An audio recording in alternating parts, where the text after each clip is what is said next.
30 minutes of seated bike complete. Really not that much of a challenge. I can't sympathize with the cardio hate, but I'm in a little bit of a rush because I've got to go to the machine shop for my senior design project and go work on our pelletizer, if you know what I'm talking about there. But let's just get a quick little unpumped check in, see if everything's still matching up to what I would hope to see. Yeah.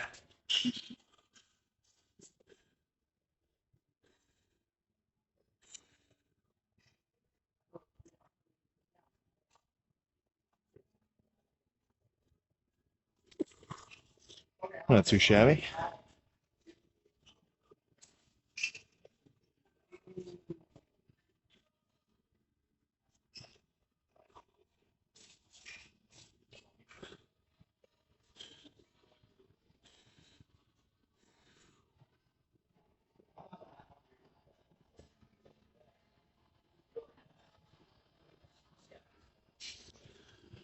Oh my goodness. And now just the back and we can get out of here.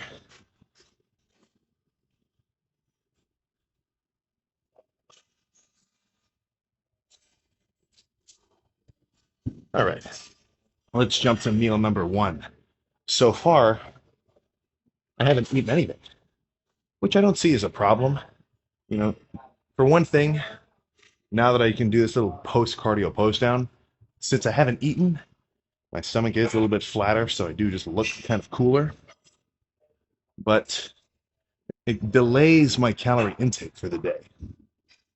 I don't think it's going to hurt you to wait until noon to have your first meal.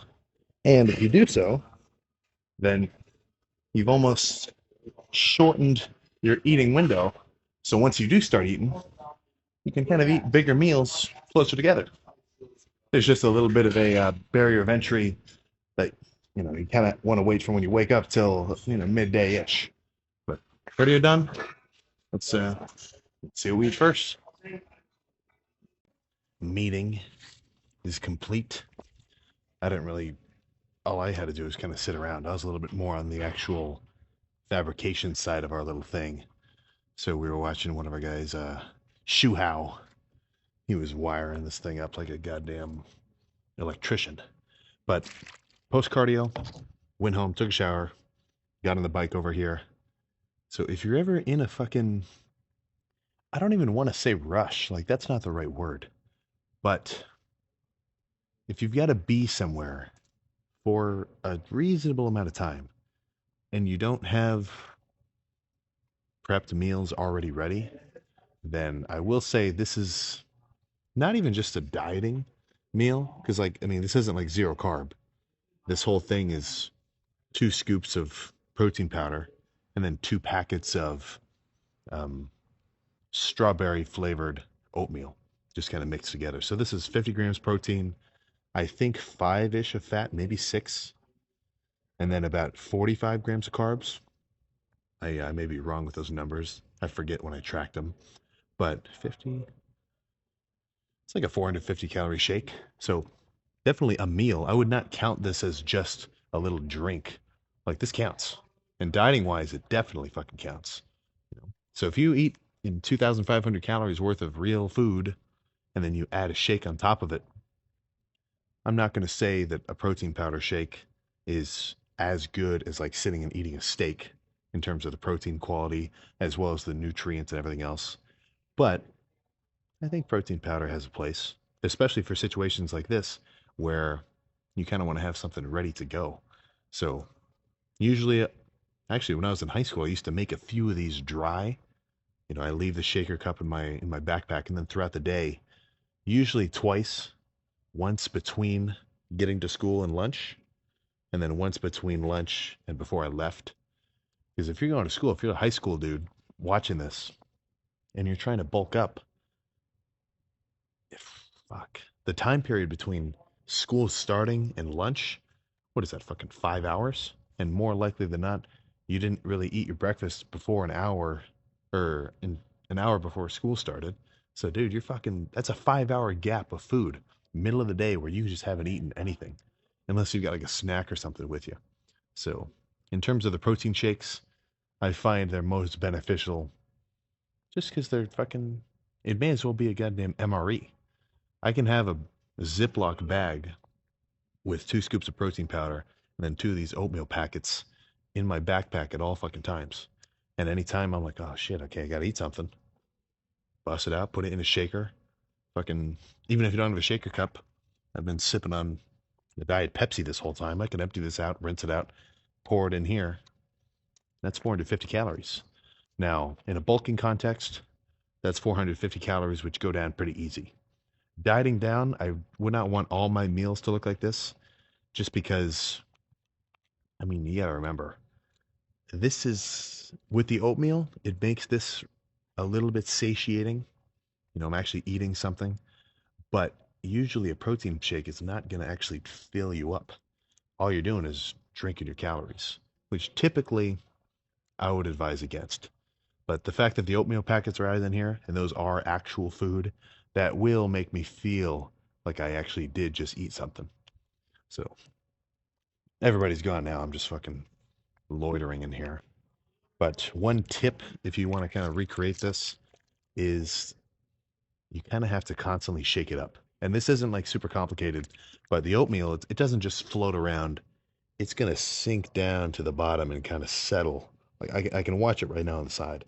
So as you're drinking it, if I were to just start sipping it right now, all I'd be drinking is the fucking protein powder part, and the oatmeal would just sit down here in a blob. So you kind of have to go back and forth between shaking it up to get everything evenly dispersed and then having a sip.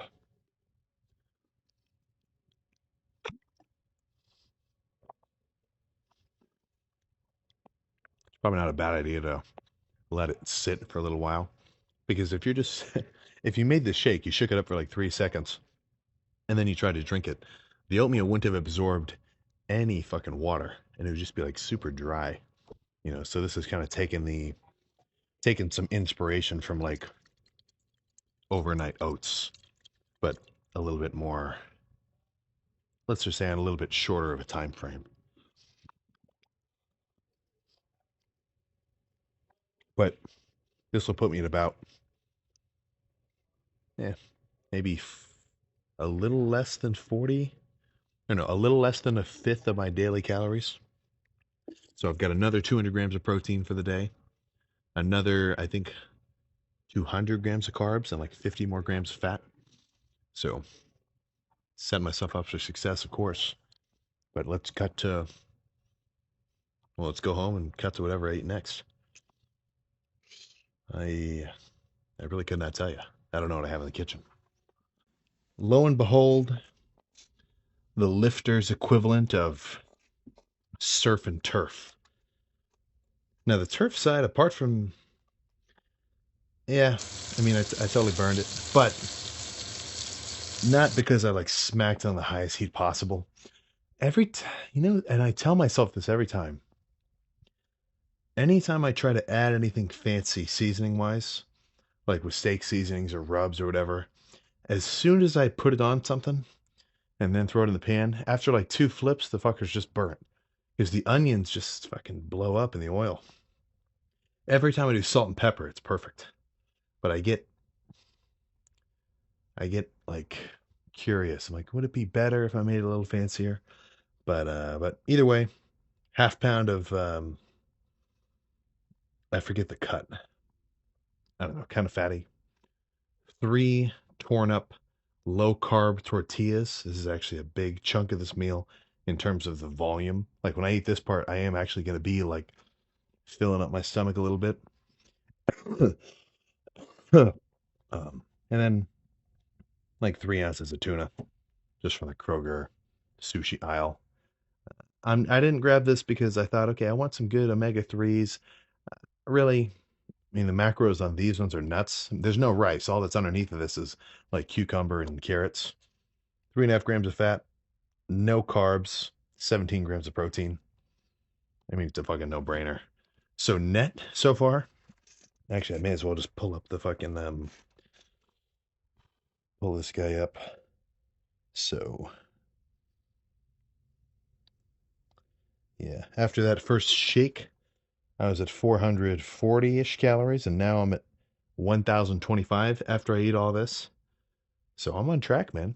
Meal number 2 was only just about 500 calories, which is that's pretty manageable for dieting. Like for me to have 500 calories evenly dispersed between fats, carbs, and proteins, that is substantial enough for me to not need to go out and eat anything else for another 2-ish hours. And, depending on your schedule, your appetite, 500 calories can fucking hold you over for a little while.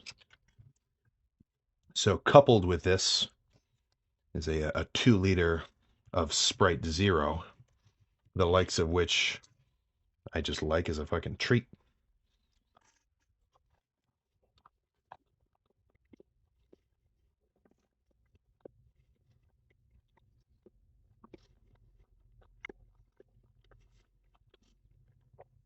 Mm-mm. So, what's the point? Why drink a soda at all? Doesn't soda dehydrate you? You guys are nuts.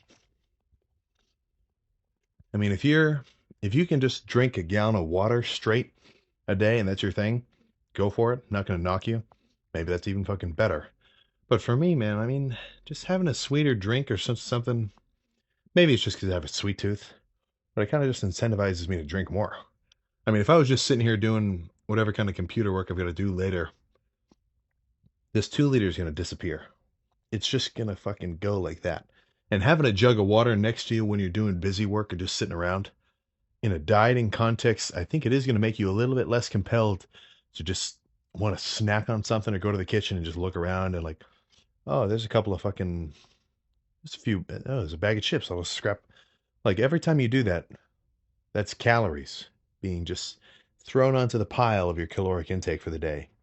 And odds are, after a few little, you know, kitchen trips where you just snack around, fuck, man, that could add up to 500 calories. That could be a whole meal. So you could think you're in a deficit, but if you're not really stringent with your tracking, you could get to the point where you're literally fucking eating an extra meal than you usually would, at least in terms of calorie fucking intake, in just random ass snacks that you're not even really hungry for. You're just kind of bored. So having a little drink of something sweet to sip on, I've always found that it's worked out pretty well. Cool. Come on. I would be in the kitchen, but my roommate's down there on a call. So I'll just fucking hang out up here. But which one of these meals so far has been what you would conventionally say is like a bodybuilding dieting meal? I'm not sitting here eating like a shake of like a tomato and an onion and fucking apple cider vinegar. Like this is all just fucking normal ass food. This steak and the tortillas, that's just a meal that I might eat regularly, bulking up. I might be a little more generous with the cut of steak that I eat, and I've got more room for fats. And the tortillas, of course, would be full carb, not this sort of fibery keto tortilla. I mean, these only have 2 grams of digestible carbs in them each. And I saw a few comments asking about that, so I guess it is worth mentioning. When you look at the label, at least in the States, when you look at a nutrition label, when, protein right there, fats right there, and the fats gets broken down like, okay, saturated, unsaturated, trans fats. Same thing with carbs, total carbohydrate. And underneath is 2 subsections, right? There's well, net carbs, and then there's soluble and insoluble fiber. Sometimes they'll add sugar, but sugar and net carbs, that's like the total. But whenever you see insoluble fiber, and it'll say it, however many grams of insoluble fiber there are per serving, those carbs do not count because those are not digestible. Like a fucking, a cow can eat grass and a horse can eat hay because they have multiple fucking stomachs and their stomachs are designed to break down those really long strands of cellulose, right? But if you If you had a fucking stack of hay and that was all you got to eat, guess what, man? You're gonna fucking croak in no time because you can't digest the insoluble fiber that's in that. And when it's made in a special way in like food laboratories or whatever else, because I don't think you could make a low carb tortilla as good as this just in your kitchen. But when they combine certain like wheat extracts where it's only the fiber content, they can make a pretty appetizing fucking tortilla. Like if you gave this to somebody, they'd have no idea that it was any different than normal. It is maybe a little bit tougher, but like that's just a marginal change. And it's going from 20 grams of carbs per tortilla. So that's 80 calories right there. Three of them, that's 250 calories. That's half the value of this whole meal in just fucking carbs alone. So adding these calorie smart options can really roll back time in terms of how much food you've really eaten. Because I could sit here and add an extra 200 fucking calories to this meal just by swapping out these tortillas with full flour ones. Or, maybe I can add like a sauce with the steak, like a full fat buffalo or something. If you're not such a good chef, sauces like that are going to make your food a little bit more appetizing. Like things like that kind of take it away just a few key components which have a ton of fucking calories inside them. You're going to set yourself up to be able to eat less food, but actually feel fuller. So that's always been the name of the game in my mind when it comes to dieting. Like in terms of size and how full I'm going to feel just from eating this is about what I'd expect from something I'd want to eat when I'm bulking up. But it's just a bit lower calorie wise. It's not so calorie dense.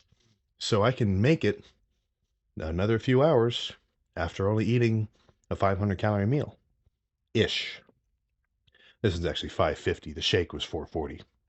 But plan is sit here, play on TikTok for a minute. This will all disappear reasonably quick. One little tip if you actually do end up doing a legit diet, maybe don't scarf down your food in 3 seconds, because then you give yourself no time to enjoy it, and you're just fast tracking the process of, okay, I'm hungry again. So whenever I'm bulking up, I really kind of sit down like I'm straight out of Gen Pop, and I'm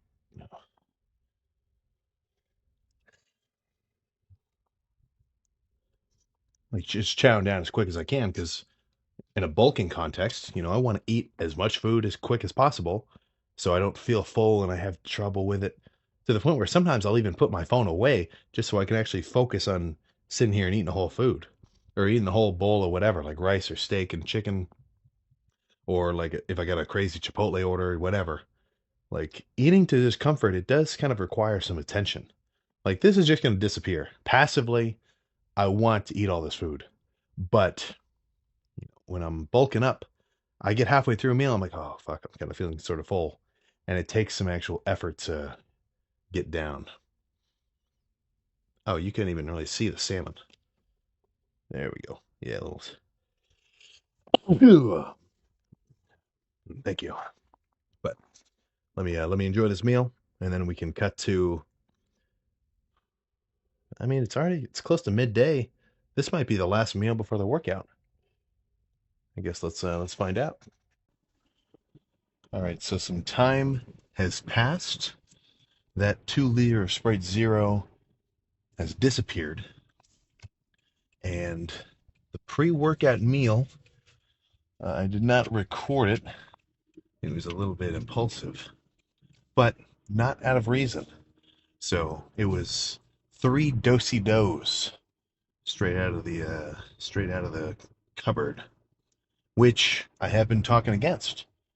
If I'm dieting down, you can't be having treats. There's a caveat to that. There is a small caveat to dieting down and including treats. Because look, if you can just eat fucking chicken rice every day and that's all you eat, badass. You will get lean. I guarantee it. But, you know, I know that when I track the 7 grams of fat and the 21 grams of net carbs from those three little cookies, it's just added onto my daily fucking calorie input, man.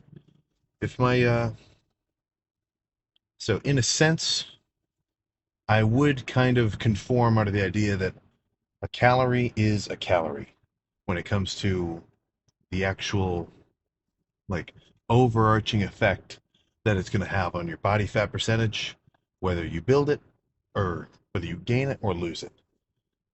Now, do not get me wrong. I'm well aware of the glycemic effects of sugars versus slower digesting carbs, and proteins are not made equal, of course. So there are a few points which I follow. The proteins, I do try to make sure that the my protein sources are from top grade sources. And what do you think those are? What's a good source of protein? I think I know what just popped in your head, man. Fucking chicken, eggs, fish, beef, milk. Uh, those are a lot of big ones. But yeah, fucking animal proteins in terms of the complete amino acid array, as well as the benefit of especially red meats really being full of all sorts of nutrients. Egg whites too, salmons. Everyone loves throwing around omega-3. It's a classic dieting buzzword. But negating the benefits of like all the micronutrient profiles of certain proteins, which do exist, don't get me wrong, I still want to make sure that my protein sources are from stuff like that. So whenever I like in that picture of the nutrition profile of those fucking cookies, it said 1 gram of protein.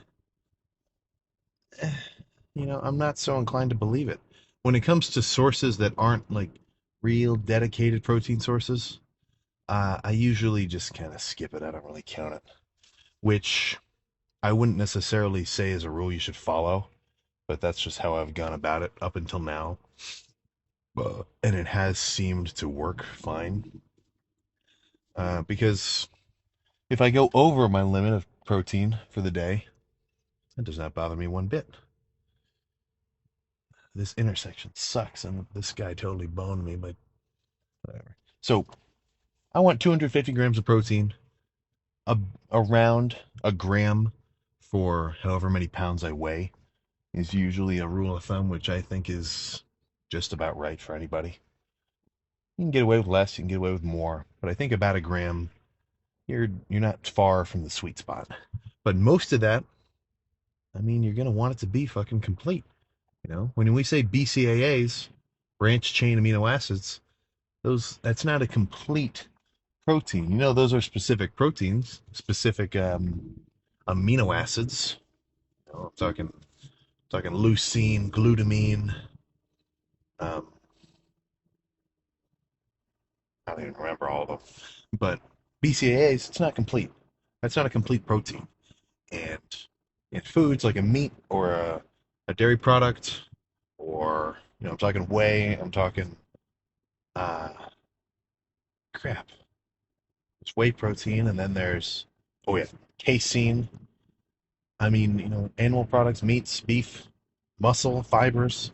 That's a complete source. It's hitting every scope of the amino acid array. Pretty sure there's like 12 big ones which you want to hit. And with non-dedicated protein sources like that, at least kind of how like they're still protein, but they're not complete.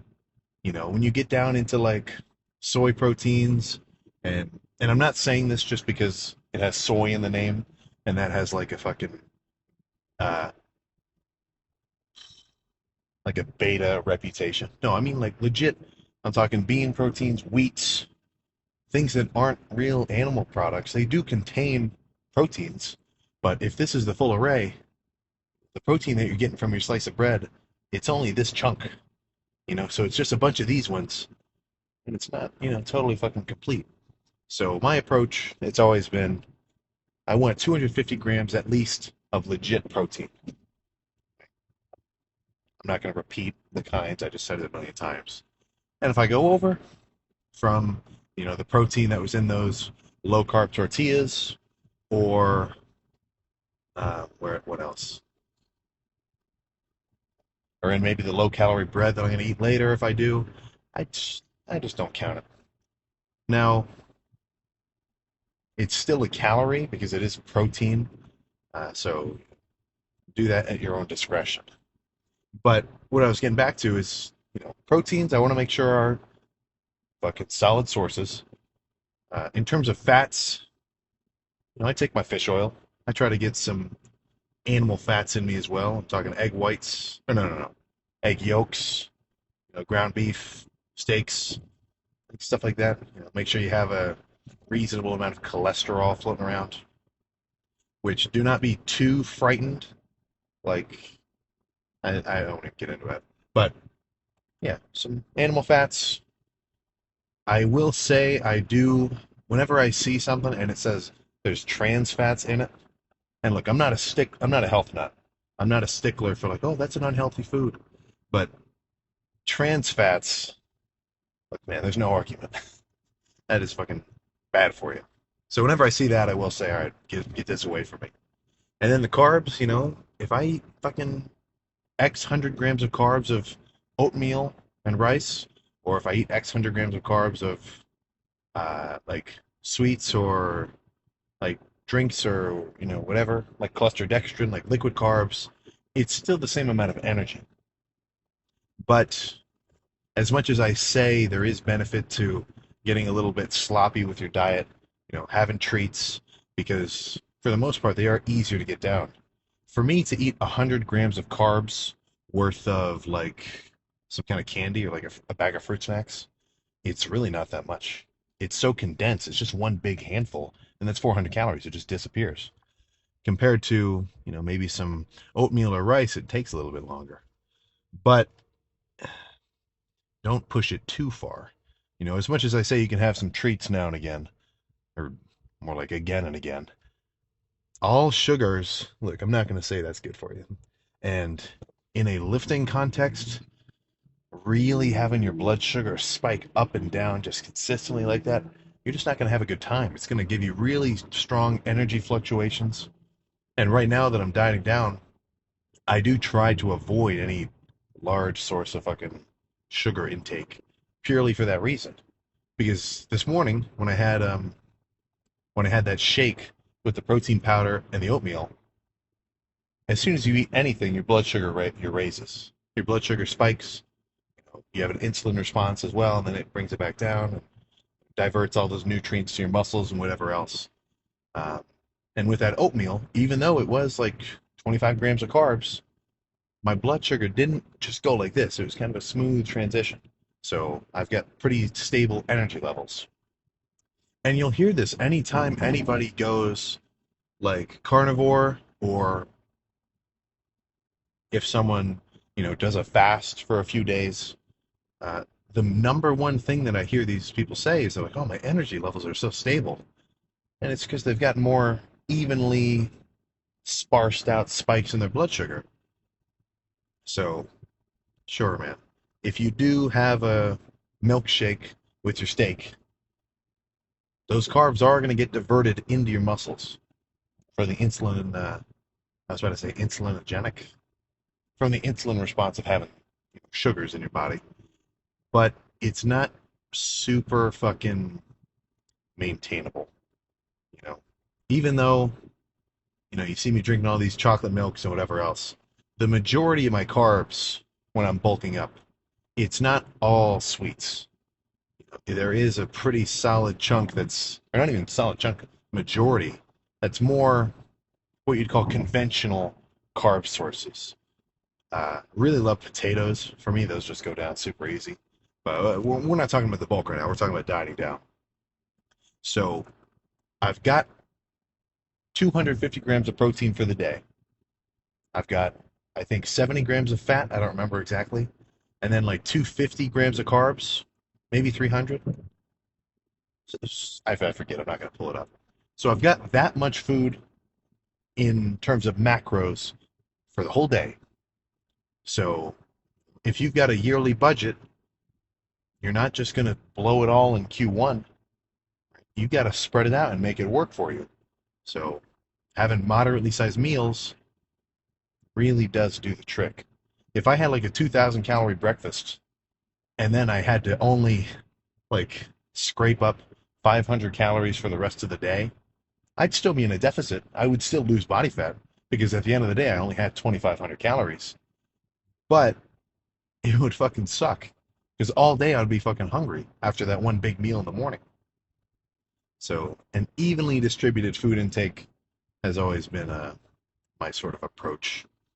And then when you combine that with maybe pushing your first meal a little further in the day, then, let's say I wouldn't really call myself somebody who does like intermittent fasting, but I can pretty much make it to noon without eating. I'm still drinking a ton of water and stuff, and I'm not dying starving. And then I can have a good lunch and kind of start the window of calorie consumption. And by the time I go to bed and I've only had like 2,800 calories, I'm not starving to get up in the kitchen and fucking start chowing down on treats or scooping out ice cream and whatever else.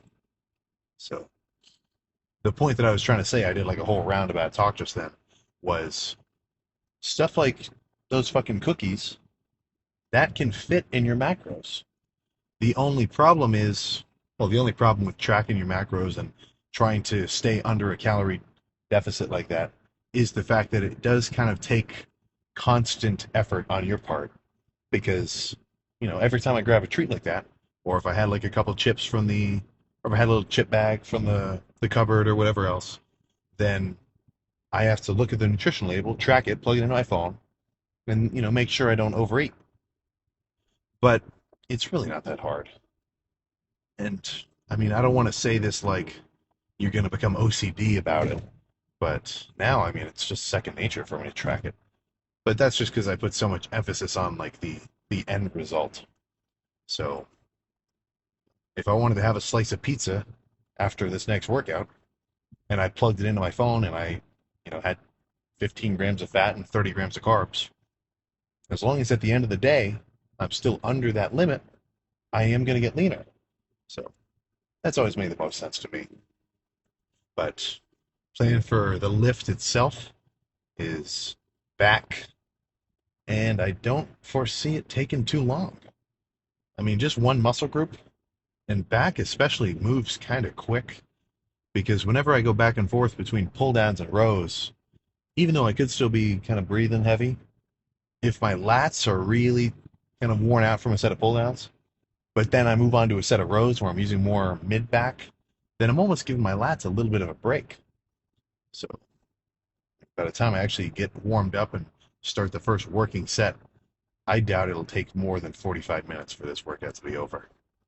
And then we can cut to, well, the drive back and whatever I end up eating for the post-workout meal. So let's get amped up to pull some shit.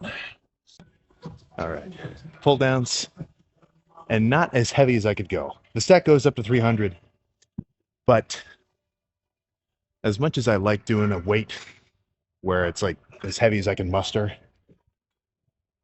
it's still under the pretense of being able to do a full rep. Like later on in the lift, I might not mind a set of pull downs where I can't really pull it all the way down here because I'm not so worried about a peak contraction. I just kind of want a lot of tension in my lats to just pump them up.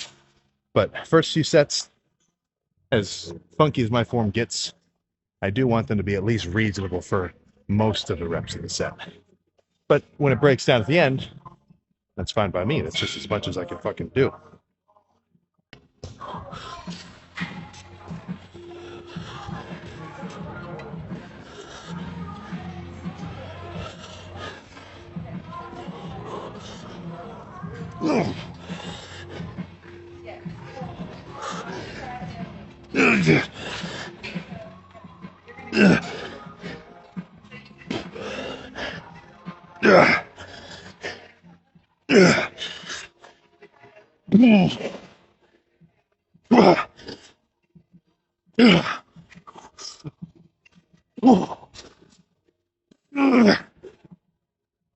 Okay.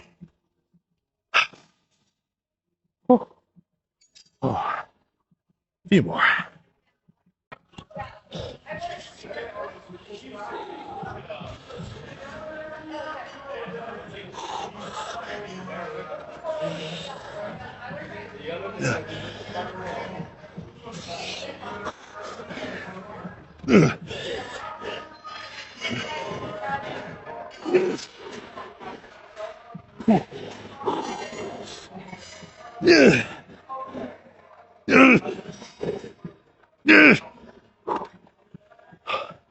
Let's just take 1 second.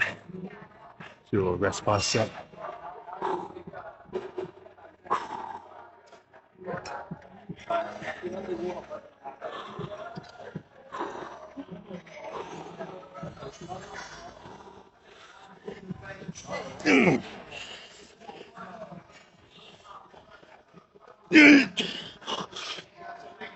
Okay.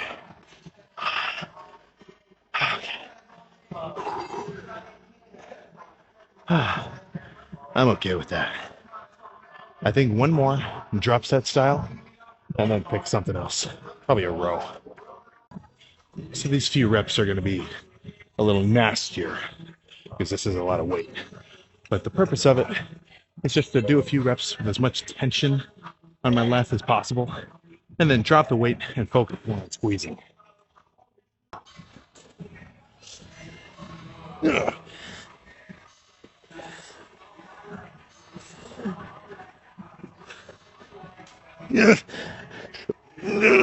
Okay, let's just go with that. Fuck.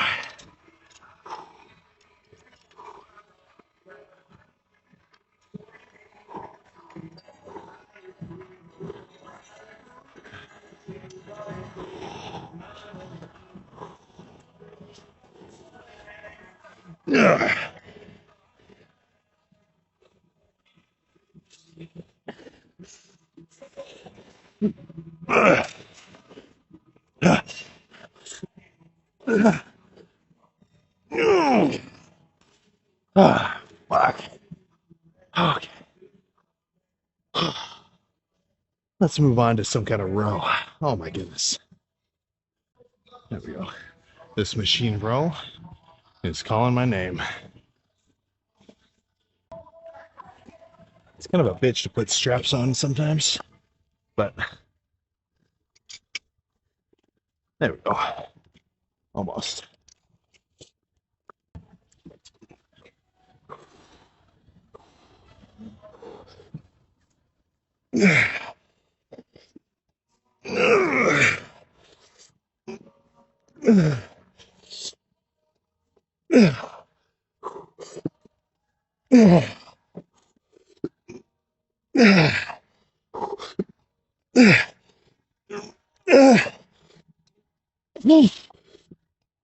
Okay. One more.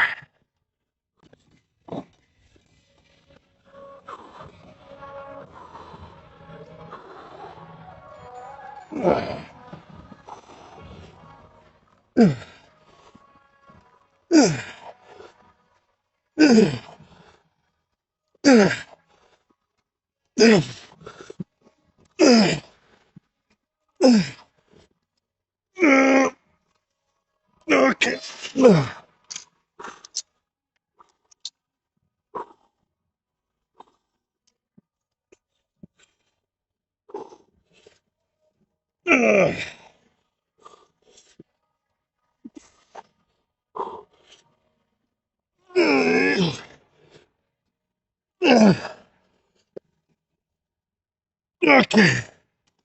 Okay. I think that's enough of this machine. But those two are good. Let's do some V-bar rows. I don't typically love this handle, but after a feeler rep, I think this will be a good, moderate weight set. Nothing too crazy.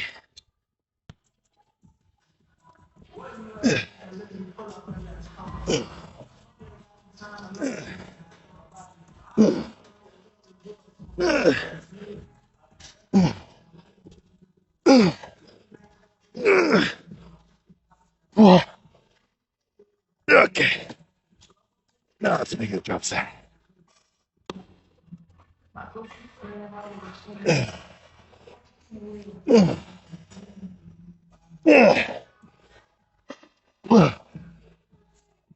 Okay.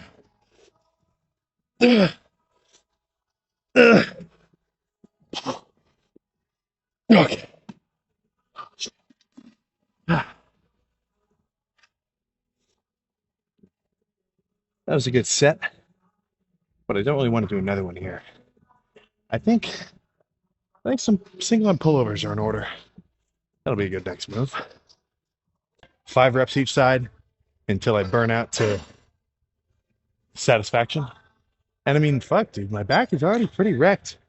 If I feel really good after this set, this might be it. And then that would only be like well, no, this would be set 7. That's about right. But let's see, let's go by feel.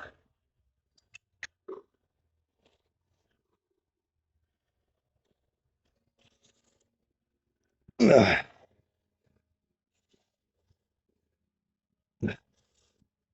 Ugh. Ugh.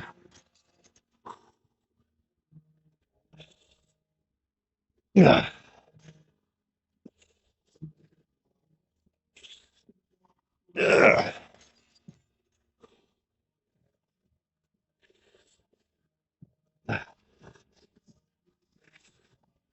Ugh.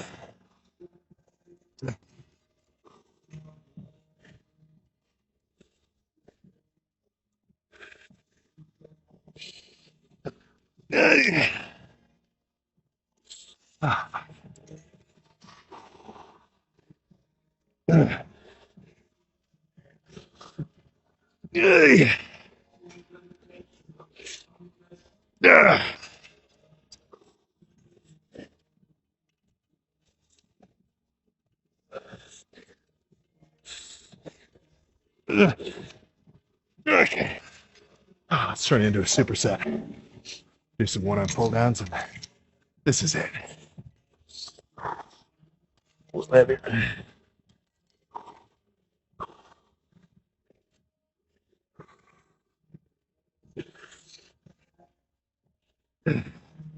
Yeah.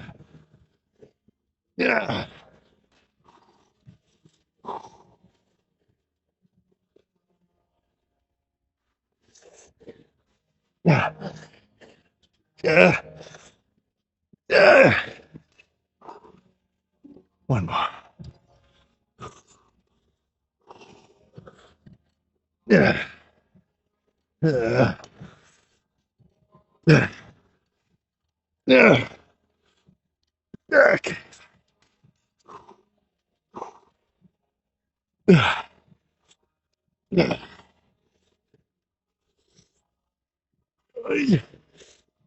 Okay.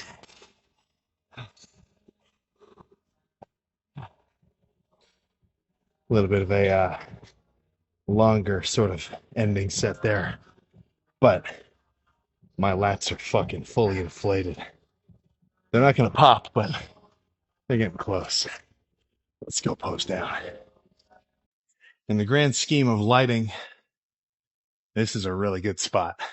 I hate to say it, but I feel like some days I might come to this gym specifically just because I like his lighting. But it's pretty hardcore over here too, so super good energy. But let's do a through the shirt lat spread first.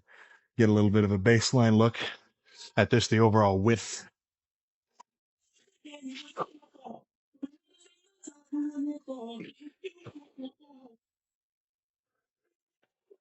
All right. That feels pretty fucking wide. Let's actually get a legit reveal. I feel like I always kind of want my pants as low on my waist as possible, just to sort of see kind of how my midsection ties into my hips. But it's 10:37 right now. I looked that first set of back. I started at 10:12. So that was only a fucking 25-minute lift, which that doesn't bother me at all, man. My back is wrecked, fully pumped, and now I'm ready to check it out before going home and eating. Whoa. Dude, this lighting just added 10 fucking pounds and a really good back pump. doesn't hurt that situation either.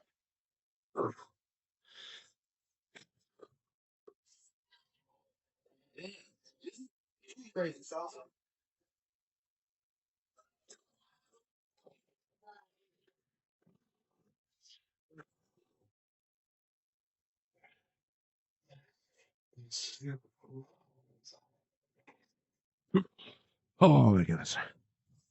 Okay.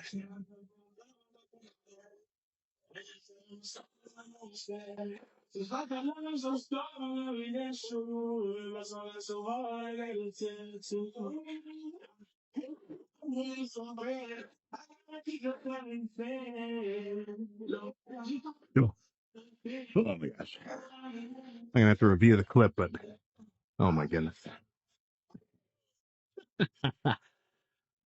Ah, I was just talking about how excited I was to start bulking up, but now I'm excited for the rest of the cut. Because even still holding on to some body fat, obviously not that much, but there is still some. As this starts to peel off me, I mean, midsection is just going to continue to look crazier and fucking crazier. Let's get a little vacuum going here, though.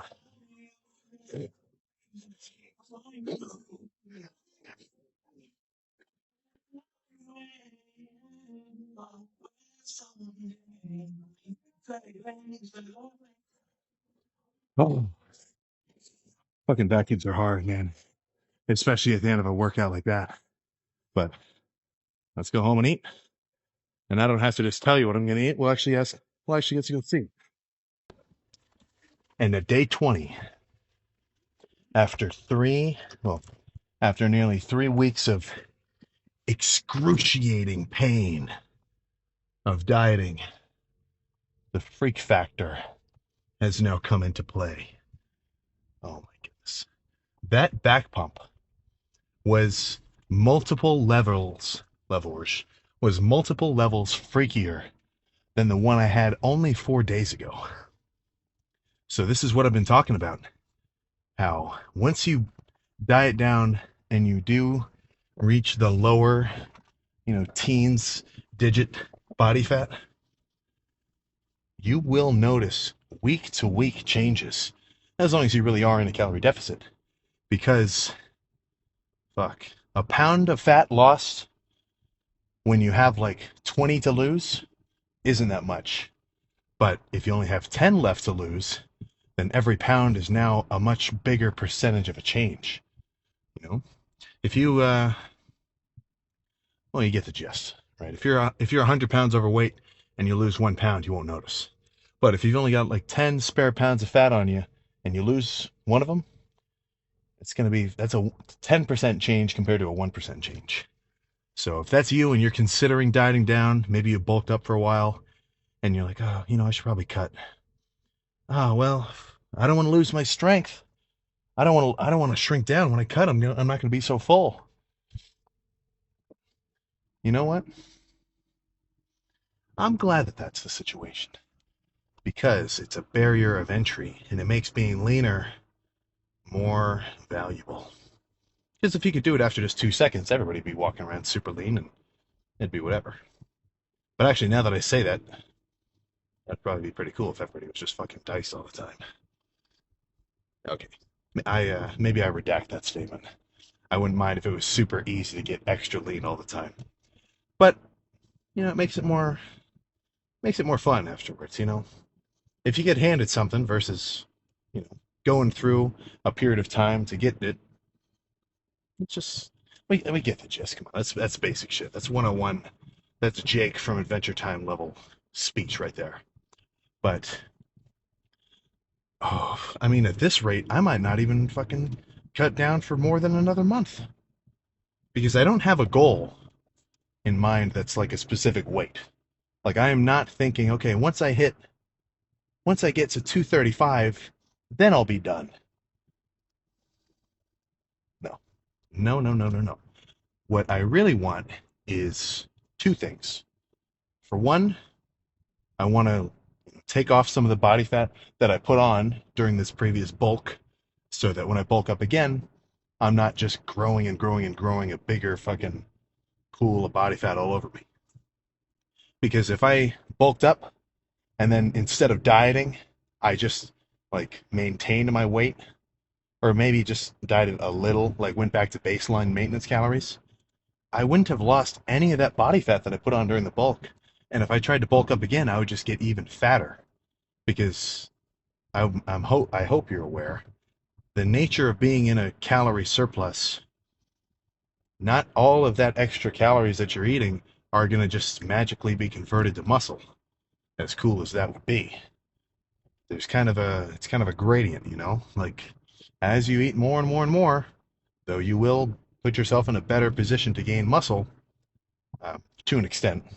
There's obviously diminishing returns there. But the more you're eating and the harder you're bulking, you will deposit some body fat. Now you can counteract that. You can counteract some of that extra body fat gain by doing your daily 30 minutes of cardio, which am, I mean, fuck. Who says to do your cardio more than me? And I don't say it for no reason. You know, I'm not just saying it because, oh, dude, cardio is good for you. It's going to make you leaner year round. You're going to be able to eat more food. You're just going to have a better time training. I've said this a million times. I don't want to repeat the same speech, but like that's just the nature of it. So, oh man, yeah. As excited as I am to get bulked up, now I'm getting really excited to cut down. Not that I mean, of course I'm excited to cut down, but yeah, starting now, it's gonna get extra fun. Like I just said, how the beginning of a diet kind of sucks before you start to really see yourself get extra lean. I think I'm finally past that. I'm finally past that point of, let's just call it, uncomfortability. You know, because I don't think that I have that bad of body dysmorphia. Like if I woke up one day and I was magically out of shape, um, you know, like Shrek 3 witch style, like I got a curse or something, I'd probably feel like shit for sure. But even having what I would probably think of as a reasonably level head about how I look, like it doesn't fuck with me too much. Uh, I'm the one who's the most hypersensitive to seeing any minute changes in my build. You know, when I look at these fucking extra fancy 4K videos on the computer and stuff, like I notice every little fucking detail. So that first week of dieting down, you don't think I didn't notice that my pumps were shrinking? But like I said, don't let that fucking stop you. There's there's leanness waiting for you. There's striations and veins, the likes of which you could never even imagine on yourself at the end of a consistent and disciplined calorie deficit. Emphasis on consistent. So far I've had about 1,200 calories. Now I get to go home and, I mean, dude, it's so late. I get to have probably a really big meal and then just fucking pass out. Actually, no, I've got 2 meals left. I'm gonna. I woke up really late today. This is a bad day schedule, but my we had a Costco trip today, or I did. My parents did, and they brought back a ton of top round steak. Which, if you don't know what you're looking for, steak wise, dieting down, top round is the best. That is my go-to. Because flank is still decently lean, but it's pretty tough. And I don't want to sit here and like really marinate it or like put a meat tenderizer through it so I can get it more tender and easy to eat. But top round, lean ass cut, reasonably soft, like it's, you know, it's no fucking fillet, but super good. What I really need to do is get my sous vide going. That'll be a separate full day of eating video. I'll get into that. But if you like cooking steaks and you haven't tried sous videing one before, for $100 for a sous vide machine, and you've never tried it, you're in for a treat. I can't speak highly enough about that method. Okay, now I want to do a little sous vide fucking tangent. You take your steak, season it, throw it in a Ziploc bag and kind of suck the air out of it. You can get a really fancy like vacuum sealer, which probably lets your seasoning seep into it a little bit more. But I've had no problem just a fucking Ziploc and doing like the little like suck the air out method.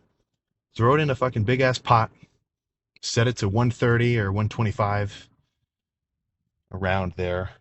Leave it for fucking 5 hours. Take it out of the bag, dry it off. 1 minute on a high heat avocado oil skillet. I guarantee you'll never go back. Uh, but yeah, so they got a bunch of those top round steaks that I like. So I get to be kind of spoiled. They cooked like 2 pounds worth for me. So I'll probably only go through. I'll do about 10-ish ounces. No, not 10. I gotta look up the exact macros again. Another key point, dieting wise, if you don't really know what you're looking for in terms of like, well, how do I know how many grams of protein are in 3 ounces of steak? You gotta look up Calorie King, and then, well, just look up top round steak, or you can look up avocado, or you can look up lean turkey breast. You can look up any fucking food under the sun. And if you don't know what the macros are, just type in that food, space, Calorie King, and the fucker will tell you. It's like this. It's been a lifesaver for me.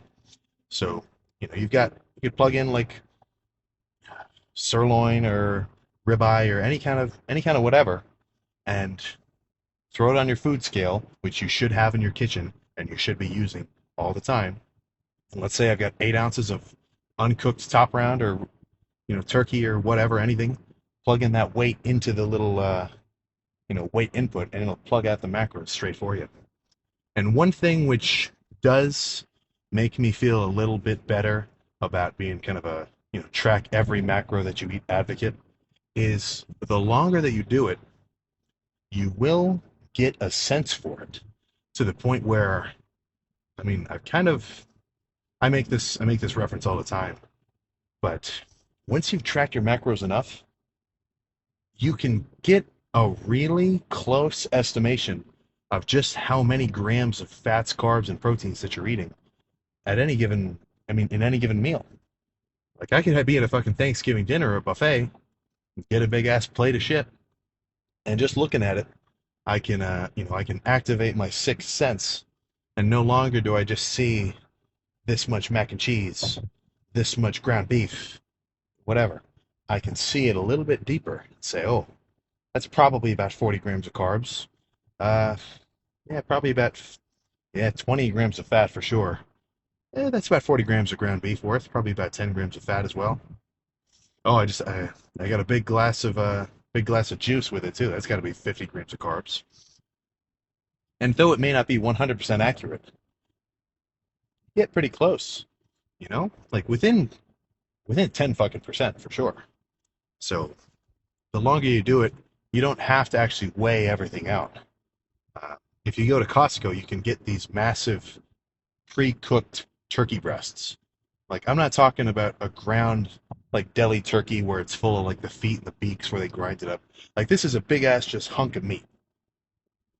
And you get to a point where I would take it out of its like sealed bag, put it in a Ziploc, and I could cut off a slice that would be 8 ounces on the dot, just because I had done it so long and I kind of got the idea, the visual for it. So stuff like that, just by repetitive action, you do get better at things, and you'll kind of optimize your routine. So now instead of every time I eat something, I have to like look up the macros in it, or I have to weigh it out every time. If I'm kind of in a pinch, like I'd probably prefer to weigh it. If I have a scale with me, I'm at my home kitchen or whatever, that's probably what I'm going to do, just to make sure I get it like 100% accurate. But if you kind of have to estimate, once you've done it for long enough, it's pretty much about right. But that's just a little trick of the trade the longer you do it. So I guess that kind of brings up the question, which is not rhetorical. Is that good? Is that a good thing for you specifically to look at your foods and have kind of a second relationship with them, where instead of looking at it as just like a treat that you enjoy, like, oh, I love eating this or that, like you can actually see it in a different light, where you're like more objective. Like, okay, that's about 15 grams of fat, uh, 5 whole eggs, it's 30 grams of protein, 25 grams of, like, is that something that you want to do? And I think it sounds bad. It sounds like you're fucking OCD.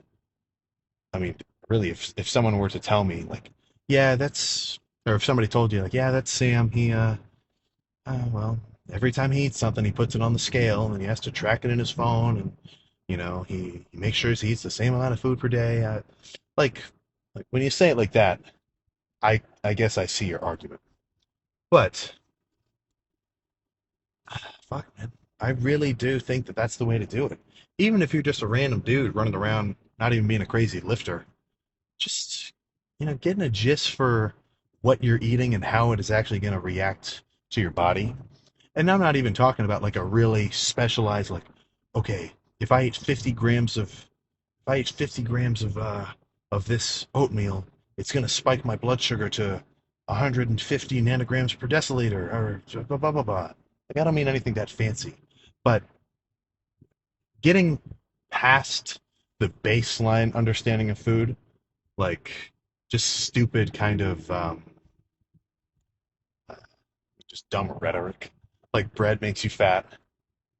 Like that's just considered a baseline fucking fact. Like, oh, if you eat bread, you're gonna get fat. Oh, don't fuck. What's another one? That's probably the main one I ever hear. Eating bread makes you fat. Uh, what else? Eating healthy foods will make you lose weight, and eating unhealthy foods makes you gain weight. Like, not really getting a grasp of the fact that calories are the only thing that are really discerning that change in your body. Like, and anybody that gets it gets it. If you're really into tracking your macros, you understand this shit, and you get, okay, if I feed my dog 2 scoops of kibble every meal instead of one, I'm probably gonna make him become overweight. So okay, I guess I gotta give him just 1 scoop. In a and like, this sucks too, because when I say it like this, it doesn't sound very convincing or cool. But it's like eating like a dog, in the sense of like understanding, like, okay, don't feed him too much, just give him enough. He's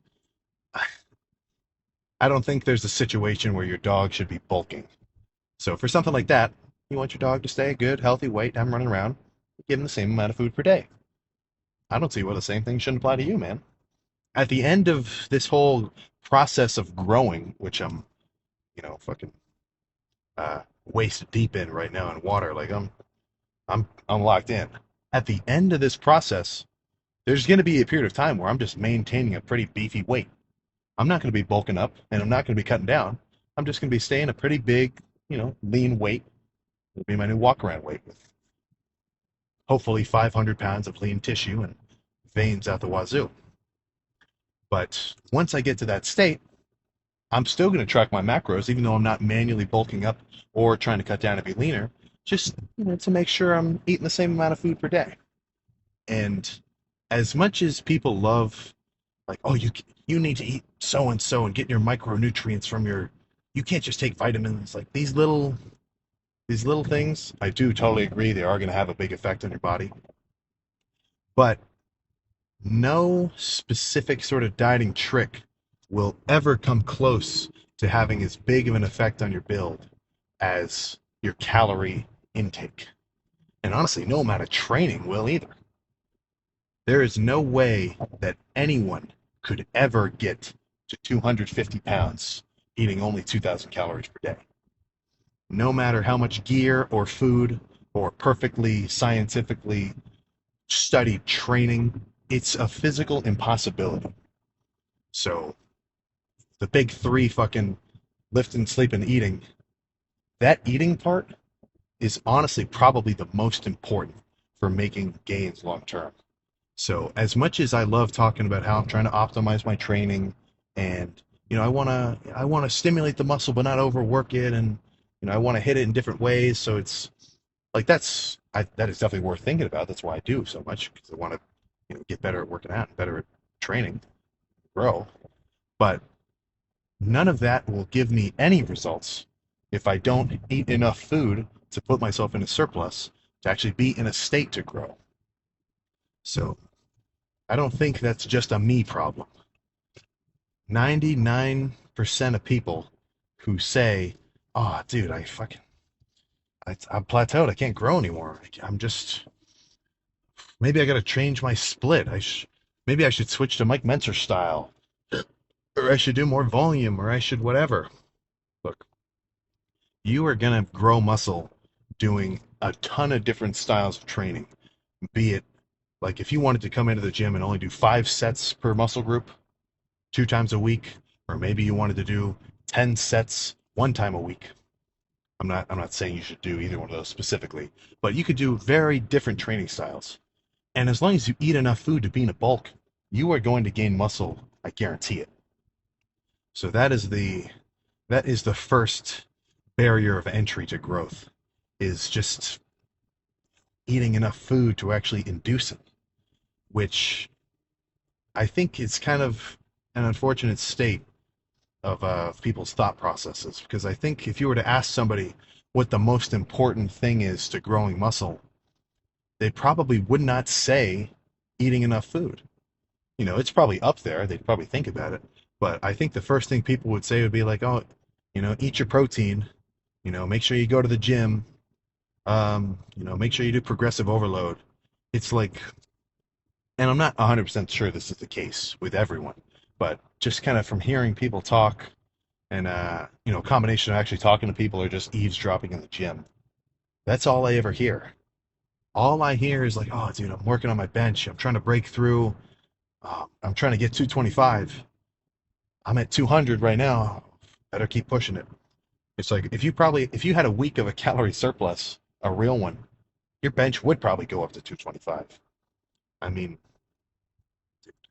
it's the number one cause of growth. It's not the training, it's the eating. So if I could telepathically imprint that on lifters around the world, I think 200 pounder, I think the term 200 pounder wouldn't even exist because everybody would already be up there. That 200-pound joke would probably be like 225 or whatever else. But that's if you take anything from this video, because this is kind of diet specific.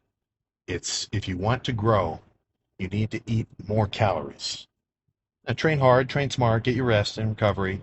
But if you want to grow, eating more calories will do that for you. And if you want to get leaner, then you have to eat less calories. No other change that you can do to your lifestyle or your training will come close to the effects that actually doing that will have. Anybody that really bulks and cuts, they don't need me to tell that to them either, because they get it. So that's enough. That's enough of that. Let's go. Let's go cut to the post-workout meal. I'm not really doing an awesome job at making it look like I'm dieting down and getting leaner, but honestly, I think that's kind of a positive. You got to think, even getting past like the kind of subjective like enjoyment of whatever you're doing. If you can't eat foods that you at least decently can stomach, you're not going to have any fun. So I almost feel like I'm kind of, I wouldn't say a bad example, but I might make it look a little easier than it is. Because this is fucking 9 ounces of steak and then a pack of instant ramen. But in the context of like the actual calories, about 70 grams of protein, 20 of fat, 60 of carbs, and then another 20 of fat. So this is kind of a big hit. This is 40 grams of fat all at once. So usually I'd probably want to spread that out throughout the day, but I was kind of sparse. So saving calories for later, that's always going to be an easier move than having like a big breakfast and then having to shrink your meals down before bed. Because if this was my last meal and I didn't have any room calorie wise for a thing of ramen and I had to eat like only 4 ounces of steak, I'm sure I'd eat it, lay down in bed, and I guess depending on how tough I am, I'd either go to sleep and deal with it or get up and say, I'm fucking hungry, have a treat, and nobody's watching. So don't worry. or actually do worry, because I know that if you're trying to diet down and you get up at night and you have a few scoops of ice cream, that feeling that somebody's watching you, that's me, because I know you're cheating. But you can make it easier on yourself by kind of at least trying to spread your calories out evenly throughout the day. But this puts me at, well, let's actually just see. So 2050, I've got 70 more grams of protein left. And then I've actually overshot my fat goal. I was only supposed to eat 70, and this is going to put me at 88. But I'm not freaking, because I can just kind of reduce the amount of carbs that I eat. You know, I want to do mainly carbs.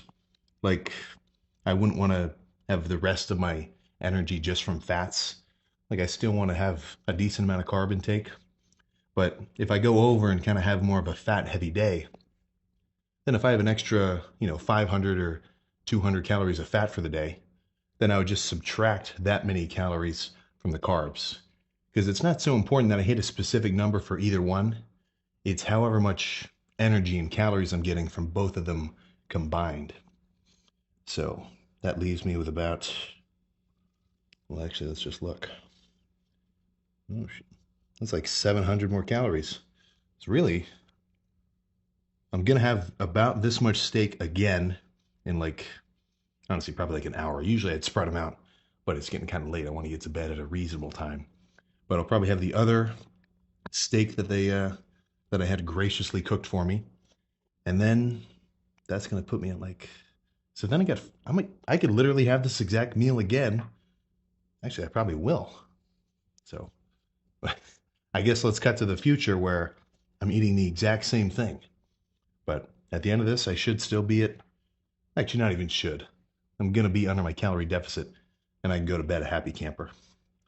Well, let me just enjoy this in peace, and then we can cut to that, which may change. Instead of the ramen, maybe I'll have like a popsicle or something, as long as it's within the calorie limit.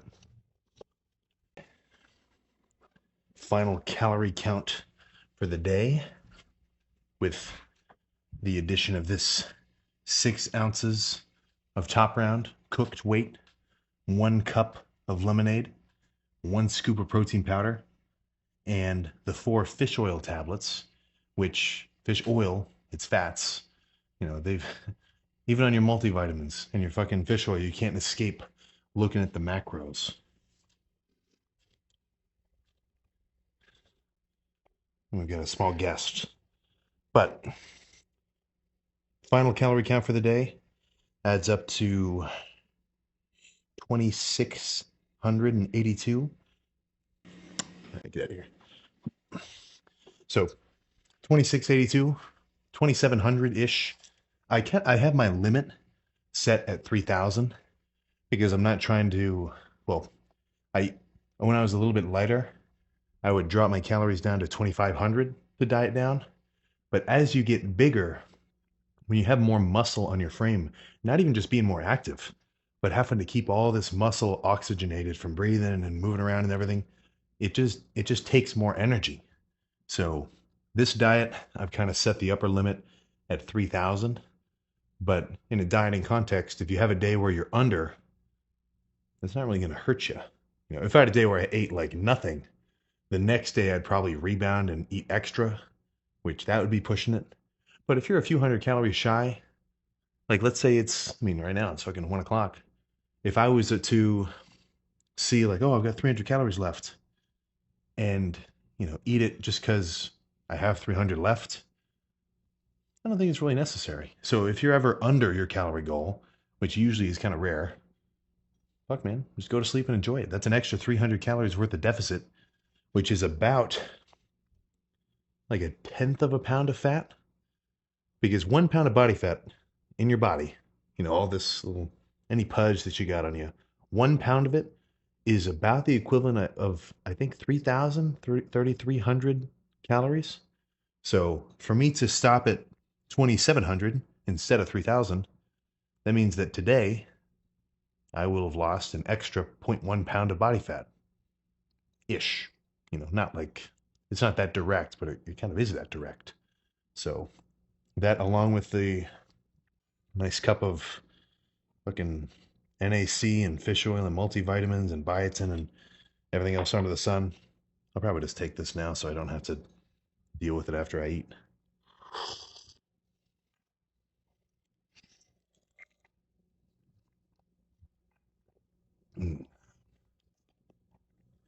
One thing that I notice, and this may be a little bit TMI.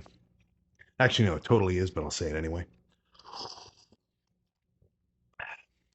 Whenever I'm bulking up, I can tell that I have a much harder time taking my vitamins at the end of the day than I do when I'm dieted.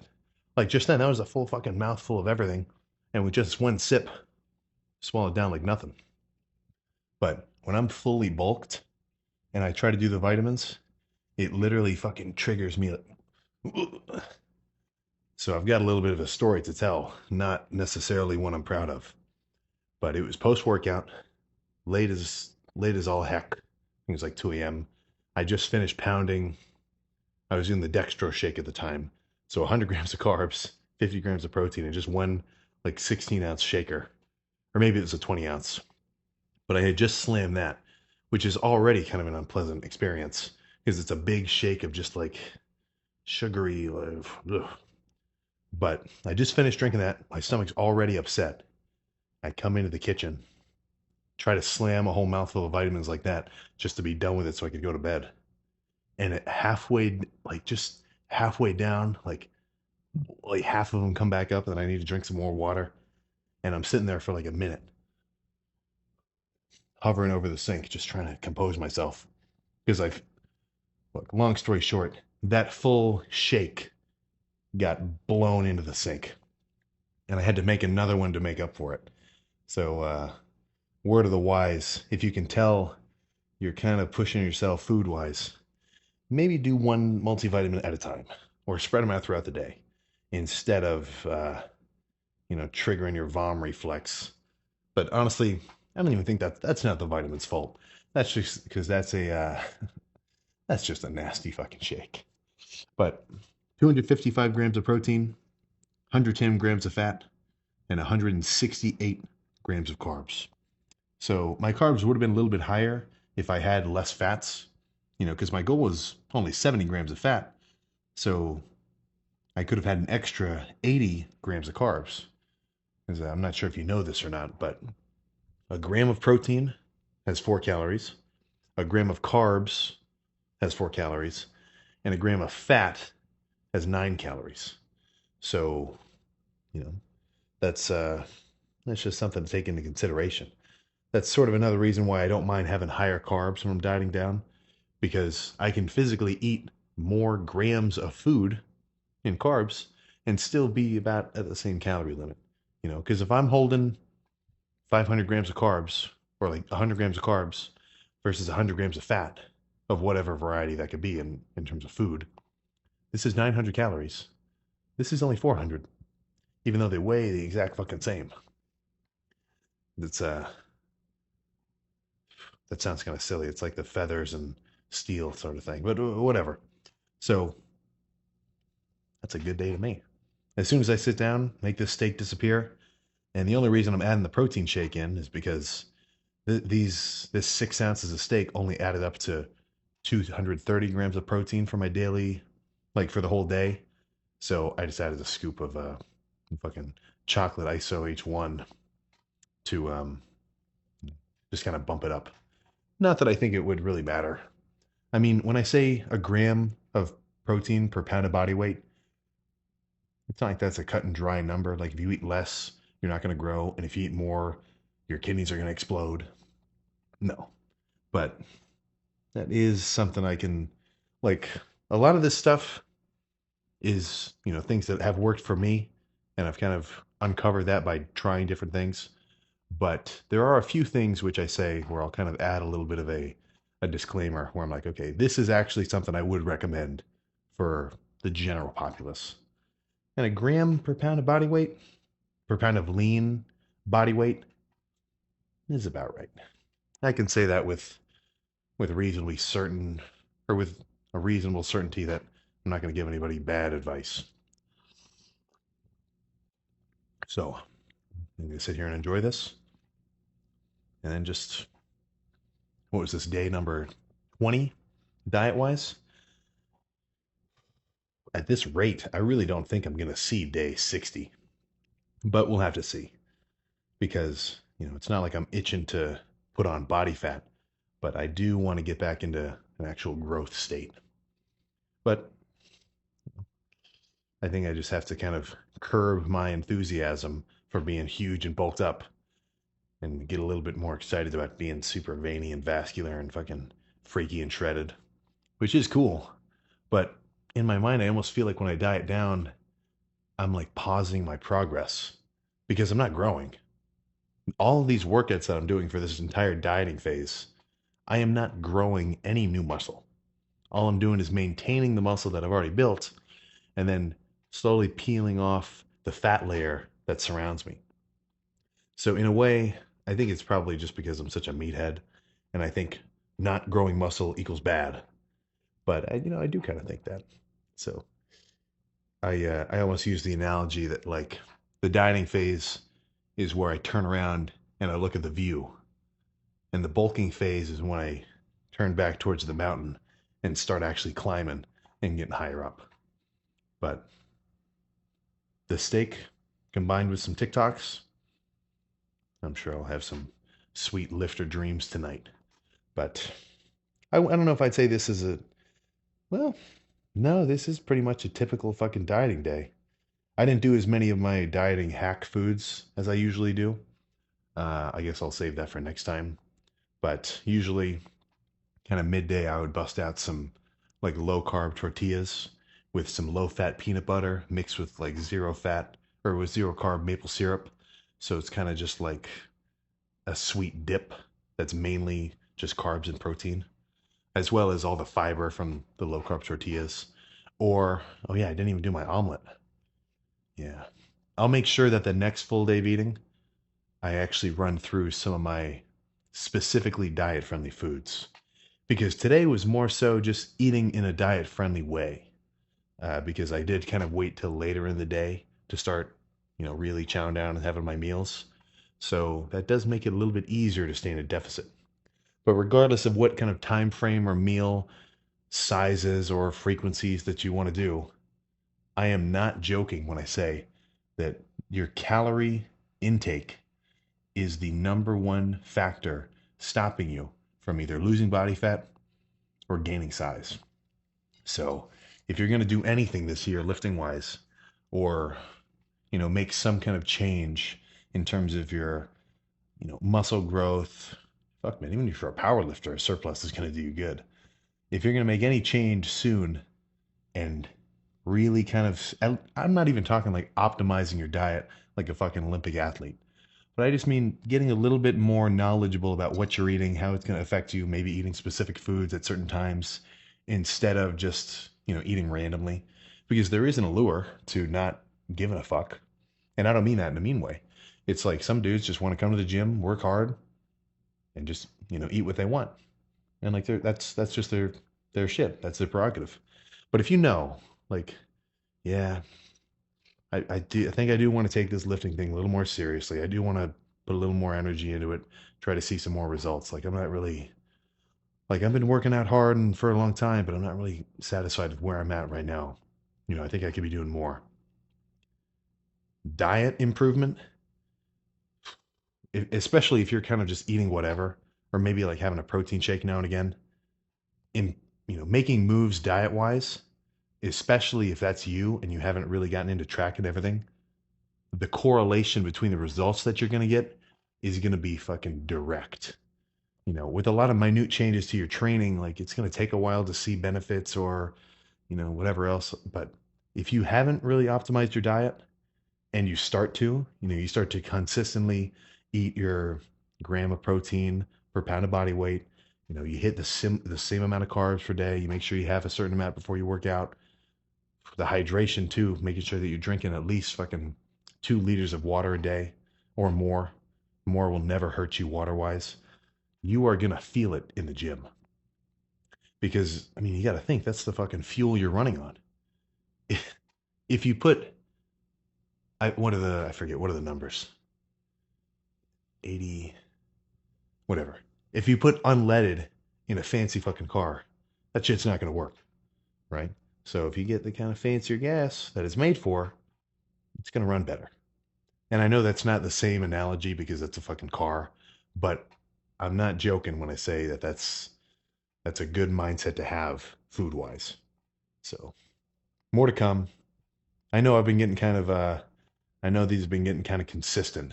Always just drive, lift, pose, drive back. But you got to remember that's kind of all there is, you know? Like I'll make them if you want a ton of full day of eating videos. Don't worry, man. I'll make them because these are for you to watch. But yeah, don't forget this is a lot of the same thing over and over and over again. But yeah, at least for this next few weeks, I will be making pretty noticeable changes, especially week to week, visually. So by the end of it, oh my goodness, I'm sure I'm just gonna. Once I get extra lean, I'll probably just do some posing in the morning when I wake up, even secondary to the pump posing, just because just so I can have a bunch of pictures and videos to look back on later on in the future. But that's all I got. Last meal, 2,700 calories basically. That's a deficit if I've ever seen one. So I will see you tomorrow for arms, and I think I want to do forearms too. So it'll be a little bit of a longer one. But I'll see you then.